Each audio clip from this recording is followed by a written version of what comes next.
Price the lord, hallelujah. പ്രിയ സഹോദരങ്ങളെ, ഇന്ന് ജനുവരി മാസം 20-ാം തീയതി വിശുദ്ധ സെബസ്റ്റ്യാനോസിൻ്റെ ദിവസമാണ്.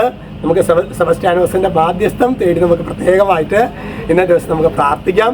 ഇന്ന് നമ്മൾ ധ്യാനിക്കുന്നത് വെളിപാട് പുസ്തകം 3-ാമത്തെ അധ്യായം 5-ാമത്തെ തിരുവചനം. അവിടെ വചനം വെളിപ്പെടുത്താണ്: വിജയം വരിക്കുന്നവനെ വെള്ള വസ്ത്രം ധരിപ്പിക്കും, ജീവന്റെ പുസ്തകത്തിൽ നിന്ന് അവന്റെ നാമം ഞാൻ ഒരിക്കലും മായ്ച്ചു കളയുകയില്ല.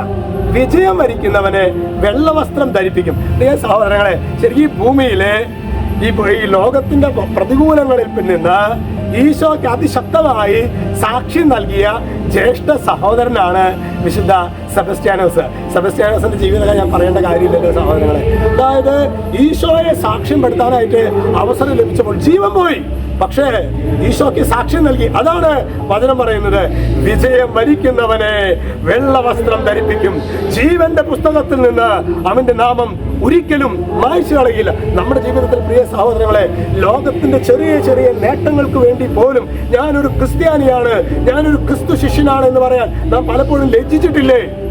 ചിലപ്പോഴെങ്കിലും ഞാനിപ്പോൾ ഓർക്കുന്ന ഒരു സംഭവം, ഒരു കുഞ്ഞ് സ്കൂളിൽ പഠിക്കുകയാണ്, എനിക്ക് ഒരു 6-ാം ക്ലാസ് 7-ാം ക്ലാസ്സിലാണ് പറയായിരുന്നത്, ഇങ്ങനെ ഞാനൊരു കത്തോലിക്കനാണ് എന്ന് പറയുന്നതിൽ ചിലപ്പോഴൊക്കെ എനിക്ക് ലജ്ജ തോന്നിയിട്ടുണ്ട്.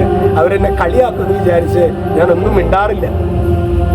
നമുക്ക് സഹോദരങ്ങളെ, ഒരു ക്രിസ്തു ശിഷ്യനാണ് എന്ന് പറയാൻ പോലും ഭയമുള്ള, ലജ്ജിക്കുന്ന ഒരു കാലഘട്ടത്തിൽ പ്രിയ സഹോദരങ്ങളെ, ഈ ഈശോയുടെ സ്നേഹം, അതിൻ്റെ കാരണം എന്താണെന്നറിയാമോ?